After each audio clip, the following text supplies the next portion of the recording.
Alright, you masters, this is Some-Belgian-prepper, and today we're going to talk about digital IDs. But before we're going to start to talk about them, if you're interested in detective stories, there will be a link to my first book called Bloody Crosses. It's in Dutch. If you're interested, take a look in the link in the description. Alright, digital IDs. Usually, I don't get on the bandwagon about certain subjects that are political or hot in the news because I always like to wait off the things that are being proven, what is misinformation. But on this topic, I have a strong opinion upon, and yeah, let's first talk about digital ID. It's something that they are now thinking about implement in the UK, and there is also, I'm not 100% sure about this, but I heard something about Plan 2030 from the UN to get it into other countries as well. Well, digital ID. What are the benefits of a digital ID about your? You can use your smartphone to have a certain app that is your idea and can be used anywhere.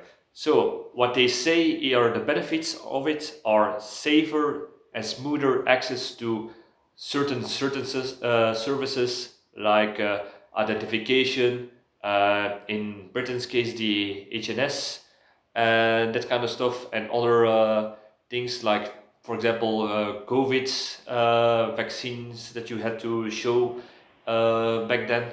So also they say to secure borders to prove that you live and work in the UK, but yeah, that's what they claim to do, to say. But I'm going to tell you all the reasons why digital ID is a very bad idea. And I'm looking this from a pragmatic prepper standpoint, point of view. I'm not a Silicon Valley tech guy. My washing machine is almost 80 years old, so yeah, I'm not into that kind of stuff. But even though I can understand why, but I will tell you why it's not a good idea. First of all, we already have a form of ID in every country. Here in Belgium, we have our passports that you have to carry everywhere, and yeah, it has a chip and it has also a visible documentation, but it's something that you always keep in your wallet, or you can keep it on top of your case of your smartphone or whatever. So we already have a system of identification.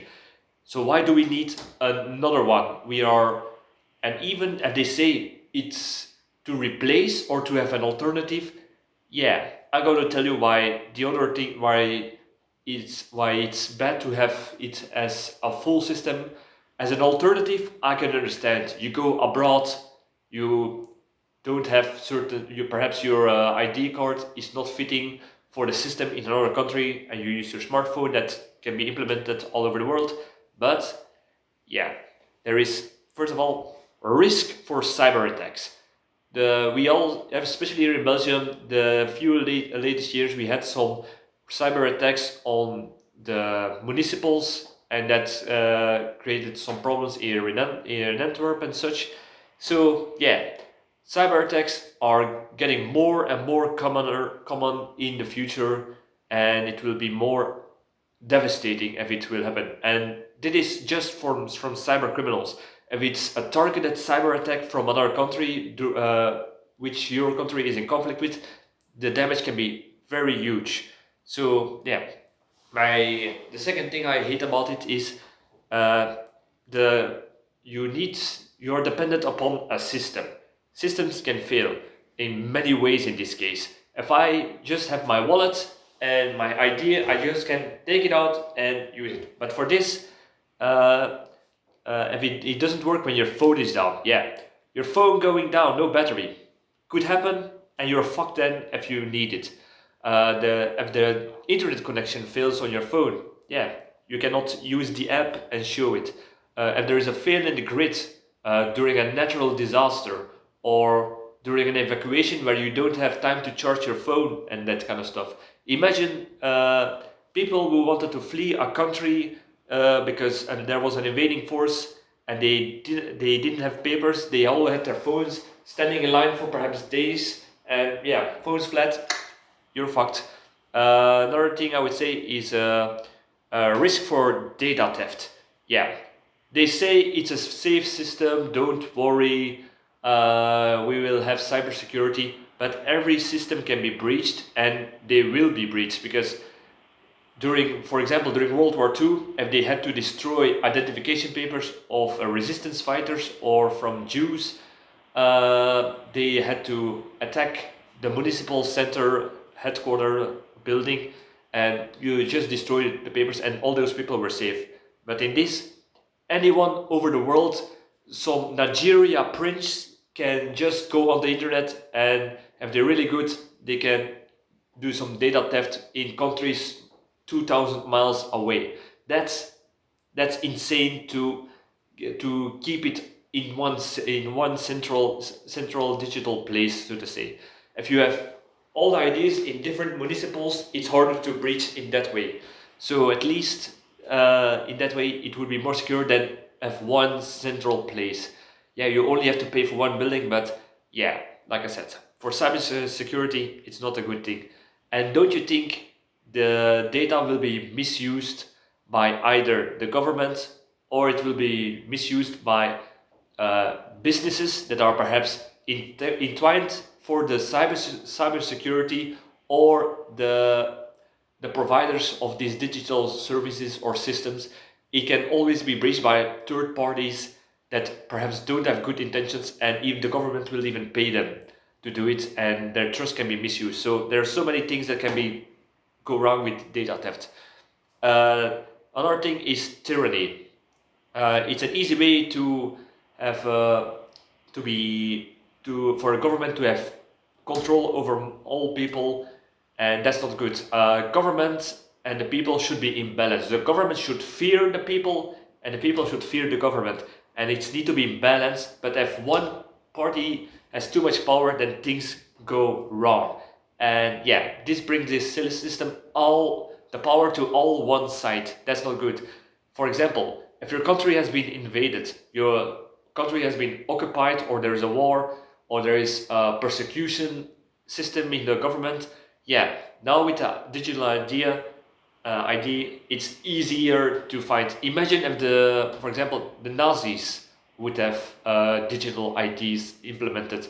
Imagine if the Soviet Union, they could only dream of having such a system. So yeah, imagine if there is a tyrannical government, whether it's your own government or an occupying government from enemy states. Imagine that. Another thing is, it's easy to fool the system. There are hackers. There are people who are way smarter than the average citizen to get around the system. If you have knowledge of tech, or you know people, you can fuck with the system. And what I really don't like about this, there is no need for human interaction. Like I said, some Nigerian prince hacker can just apply for perhaps such systems, get around it using loopholes in the law, and they don't even have to perhaps cross the border or getting into the country. That's very dangerous. At least if with my card ID, if I want to change something, I have to go physically to the municipal.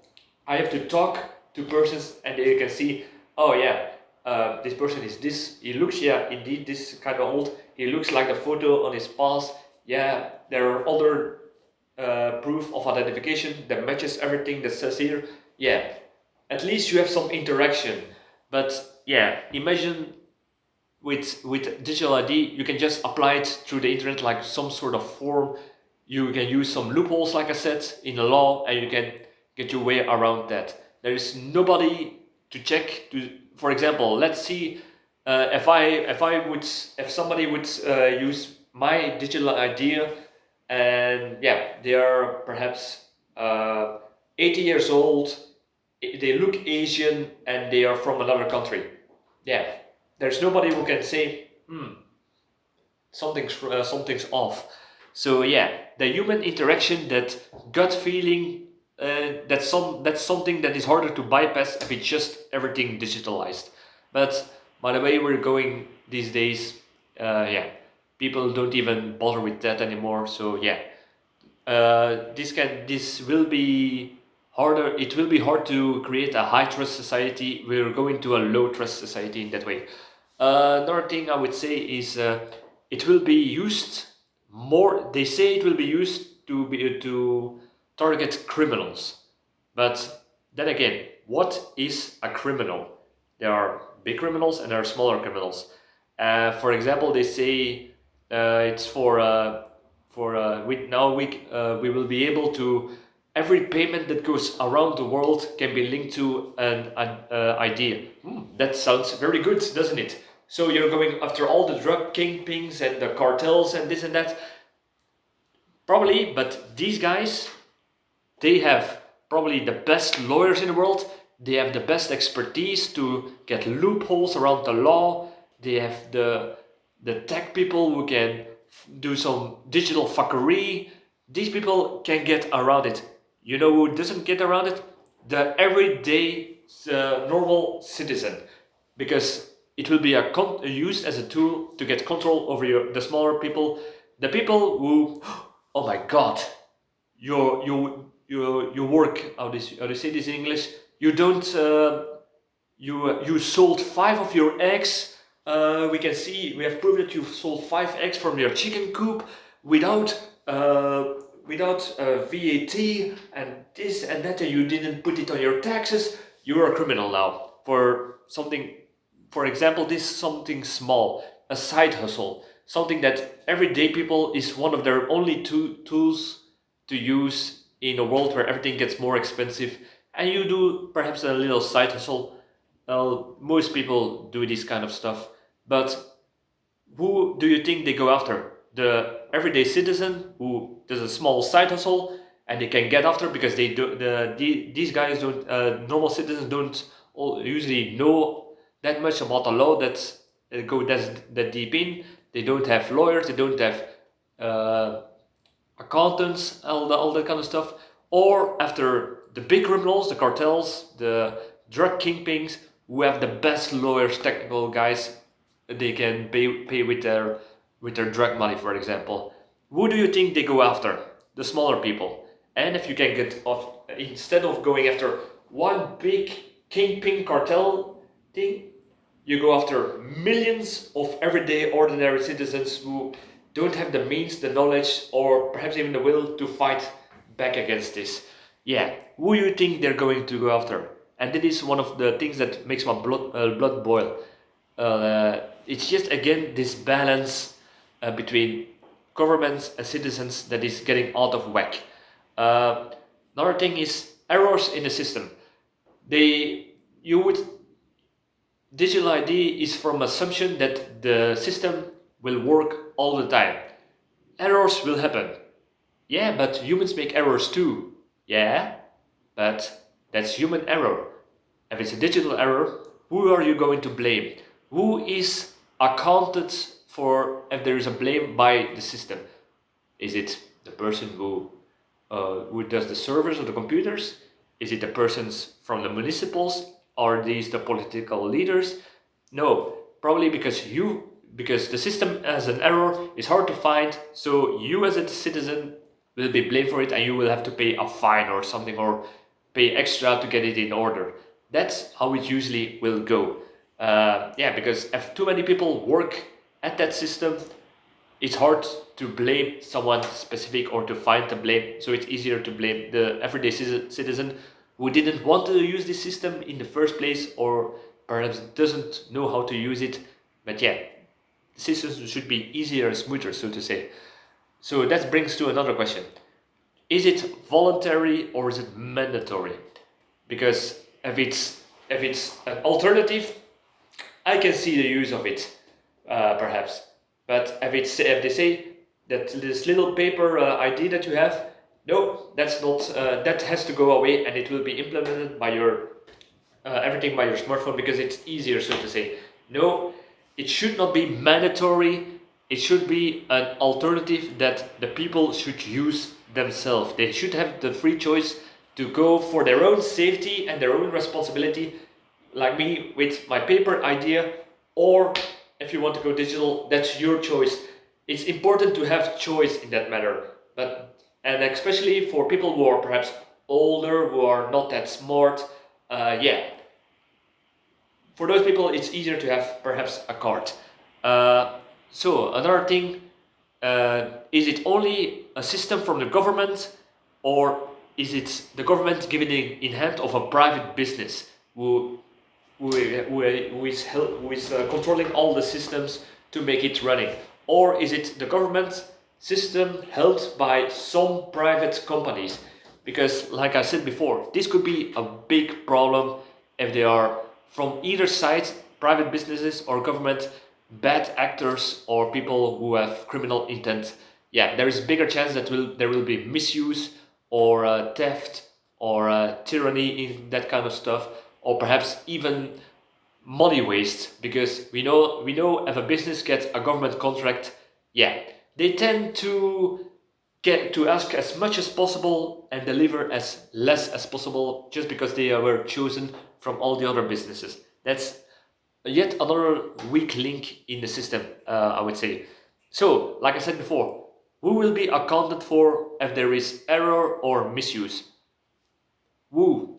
Because, yeah, like I said, there are too many people, ranks in government, businesses involved, and no one will be blamed if things go wrong. But we all know who will have to pay the ultimate price: the normal everyday citizen who didn't want this system and just want to live their everyday life without too much involvement in their life from government.